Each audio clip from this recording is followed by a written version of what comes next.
அதிசயங்கள் செய்கிறவர் நம் அருகில் இருக்கிறார்.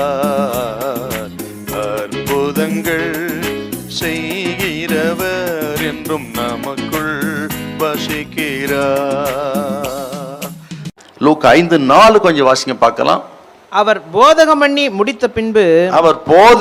முடித்த பின்பு சீமோனை நோக்கி ஆழத்திலே தள்ளி கொண்டு போய் மீன் பிடிக்கும்படி உங்கள் வலைகளை போடுங்கள் என்றார். சீமோனை நோக்கி ஆண்டவர் இயேசு அவன் படகுல இருந்து ஜனங்களுக்கு போதகம் பண்ணுகிறார்.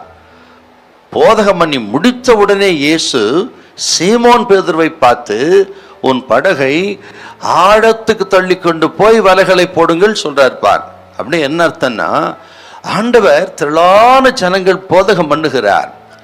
அவர் திரளான ஜனங்களுக்கு போதகம் பண்ணினாலும் அவர் இருதயம் எல்லாம் சீமோன் பேதுரு மேல் இருந்தது.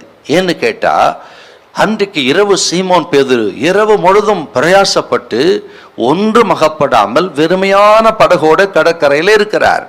வெறுமையான இருதயத்தோடு, வெறுமையான படகோடு, 1000 கேள்விகளோடு கூட அவர் அந்த கரையிலே இருக்கிறார். அதை ஆண்டவர் பார்த்தார். பாருங்க, ஆகவே தான் சொல்கிறேன், திரளான ஜனங்களுக்கு போதித்தாலும் வெறுமையாயிருந்த சீமோன் பேதுருவை ஆண்டவர் கண்கள் கண்டதனால தான் உடனே சொல்கிறார், நீ படகை ஆழத்துக்கு தள்ளி கொண்டு போய் வலைகளை போடுங்கள். இந்த சத்தத்தை கேட்கிற கத்திரி பிள்ளைகளே, ஆண்டவர் யாருன்னு கேட்டீங்கன்னா, வெறுமையா இருக்கிறவர்களை பார்க்கிறவர் இயேசு.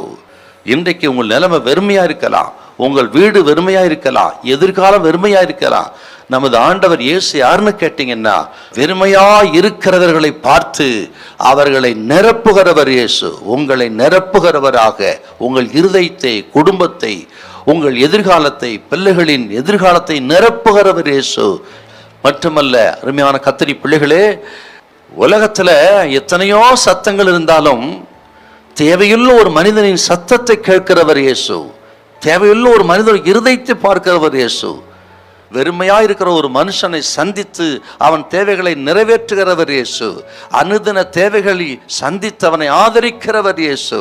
மட்டுமல்ல, இன்னைக்கு கர்த்தர் சொல்லுகிறார், பேதுருக்கு ஒரு பெரிய திட்டம் இருந்தது, பேதுருவை குறித்து அதை நிறைவேற்றுவதற்கு தீவிரப்பட்டது போல இதை கேட்டுக்கொண்டு உங்களுக்கு ஒரு திட்டம் வைத்திருக்கிறார், சித்தத்தை வைத்திருக்கிறார்.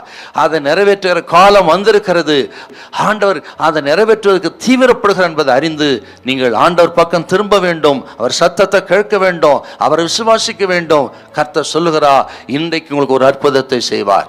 ஹல்லேலூயா, ஹல்லேலூயா.